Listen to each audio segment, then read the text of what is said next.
It's book haul time, and Smokey is very excited. She woke up for a minute from her nap to say hi to everybody.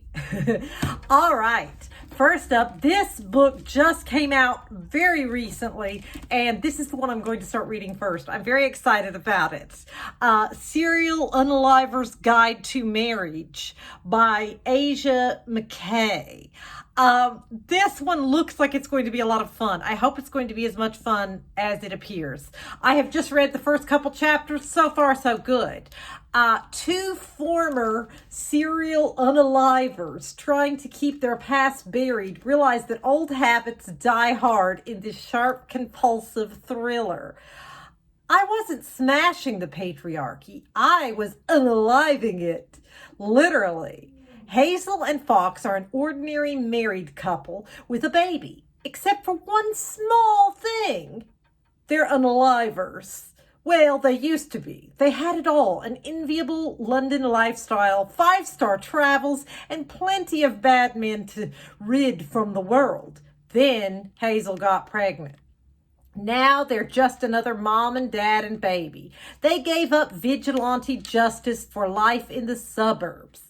Arranged play dates instead of body disposals, diapers over daggers, mommy conversations instead of the sweet seduction right before an unaliving. Hazel finds her new life terribly dull, and the more she forces herself to play her monotonous role, the more she begins to feel that unaliving itch again. Meanwhile, Fox has really taken to being a father. Always the planner, he loves being 5 steps ahead of everyone and knowing exactly what's coming around the bend. Plus, if anyone can understand Hazel needing one more unaliving, it's Fox. But then Hazel unalives someone without telling Fox.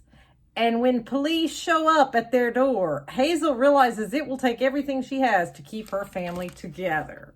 I hope that's as good as it sounds. Okay, Dead Woman Walking by Sharon Bolton. I don't think I have read anything by her before, and I can't remember where I saw this book. I'm always looking for book recommendations on BookTube, on Goodreads, just everywhere I possibly can. And so sometimes I can't remember who recommended what or where I saw it, but just before dawn, in the hills near the Scottish border, a man unalives a young woman, an act that is witnessed by 13 people directly above them in a hot air balloon. That's what I remember caught my interest. When I read that, I was like, ooh, that sounds interesting. A short while later, after a furious chase, the balloon crashes, unaliving nearly everyone on board. There is just one survivor.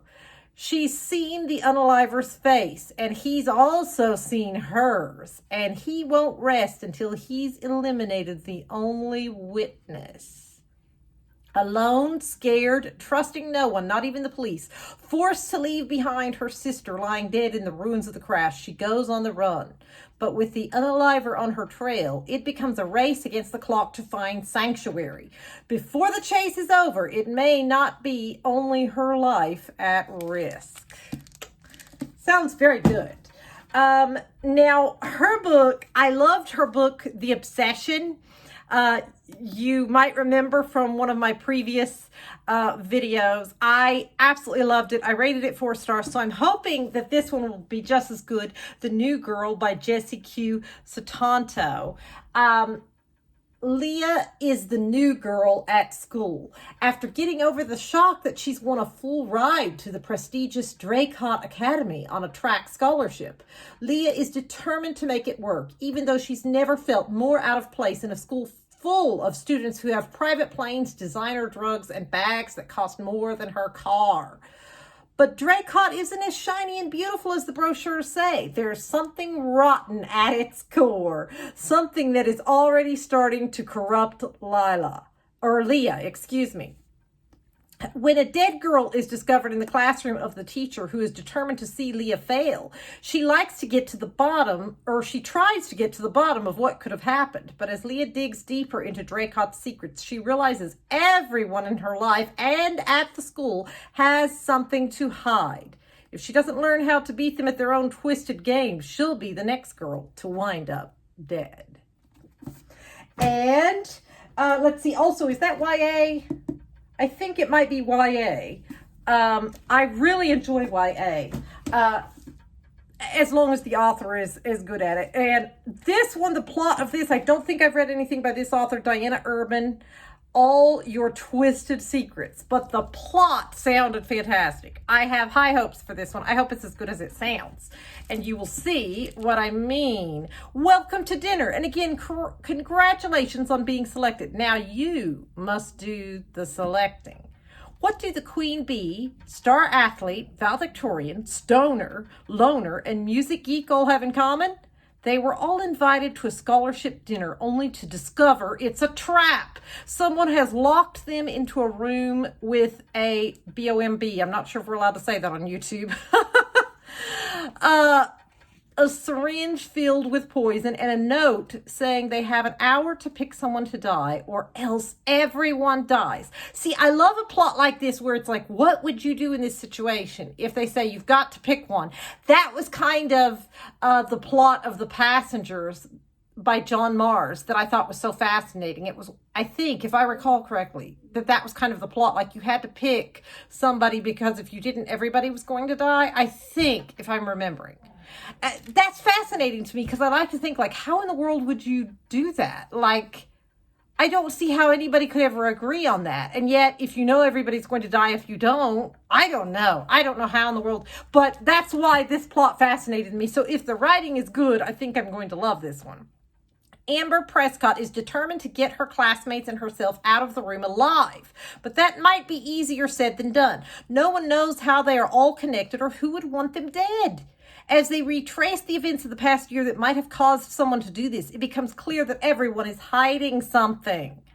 With the clock ticking down, confusion turns into fear, and fear morphs into panic as they race to answer the biggest question: who will they choose to die? And Carter Wilson is a new favorite author of mine. I have now read Tell Me What You Did, which I loved and gave 5 stars. I read The Father She Went to Find and gave 4 stars, which was also very good. So I thought I would try The Dead Girl in 2A. It sounded very good. I hope it's as good as it sounds. This flight will take them somewhere they never expected to go. Jack Buchanan knows the woman sitting next to him on his business flight to Denver. He just can't figure out how he knows her. Clara Stowe isn't in Jake's line of work and didn't go to college with him. They have nearly nothing in common apart from a deep and shared certainty that they've met before. As their airplane conversation deepens, both struggle to figure out what circumstances could have possibly brought them together. Then a revelation that sends Jake reeling. Clara admits she's traveling to the Colorado mountains to unalive herself, and she disappears into the crowded airport immediately after landing. The Dead Girl in 2A is the story of what happens to Jake and Clara after they get off that plane, and the manipulative figure who has brought them together decades after they first met. Intensely creepy, right up my alley, beautifully written, good, and full of Carter Wilson's signature whom can you trust paranoia. This is a psychological thriller unlike any you've read before. Sounds fantastic.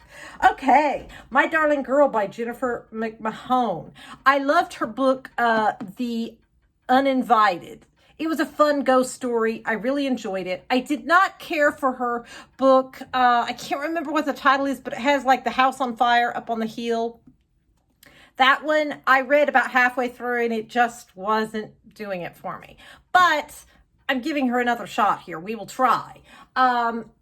Allison has never been a fan of Christmas, but with it right around the corner and her husband busily decorating their cozy Vermont home, she has no choice but to face it. Then she gets the call. Mavis, Allison's estranged mother, has been diagnosed with cancer and has only weeks to live. She wants to spend her remaining days with her daughter, son-in-law, and 2 granddaughters. But Allison grew up with her mother's alcoholism and violent abuse and is reluctant to unearth these traumatic memories. Still, she eventually agrees to take in Mavis, hoping that she and her mother can finally heal and have the relationship she's always dreamed of.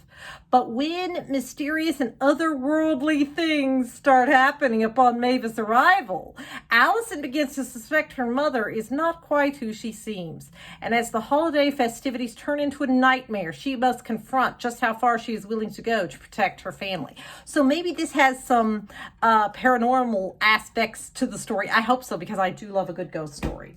Okay, and lastly, House on Fire by Bonnie Kistler. Could you forgive your daughter's unaliver even if he was your son? Divorce lawyer Lee knows all too well that most second marriages are doomed to fail. Yet 5 years in, she and Peter Connolly couldn't be happier with their blended family.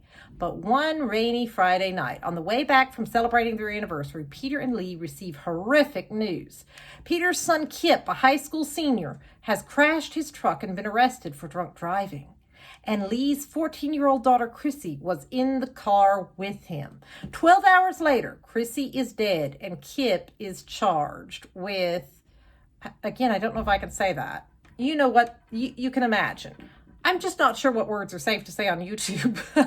Reeling with grief, Lee nonetheless does her best to rally behind Peter and Kip. That is, until Kip changes his story and claims that he wasn't driving after all. Chrissy was, and he swears there is a witness. Lee is stunned that he would lie about such a thing, while Peter clutches onto the story as the last best hope to save his son.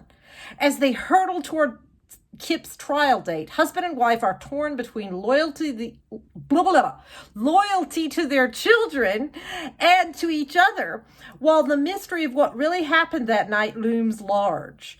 This richly conceived and tightly plotted exploration of family and tragedy will have you racing toward its shocking and thought-provoking conclusion. That sounds absolutely fantastic. I hope that the writer wrote in a style that grabs me at the beginning, because that really sounds good. I enjoy plots where I'm kind of thinking, like, what would I do in that situation? And where you can kind of see both sides of, you can see the father obviously hoping that his son is not going to go to jail. You can see the mother being angry and upset.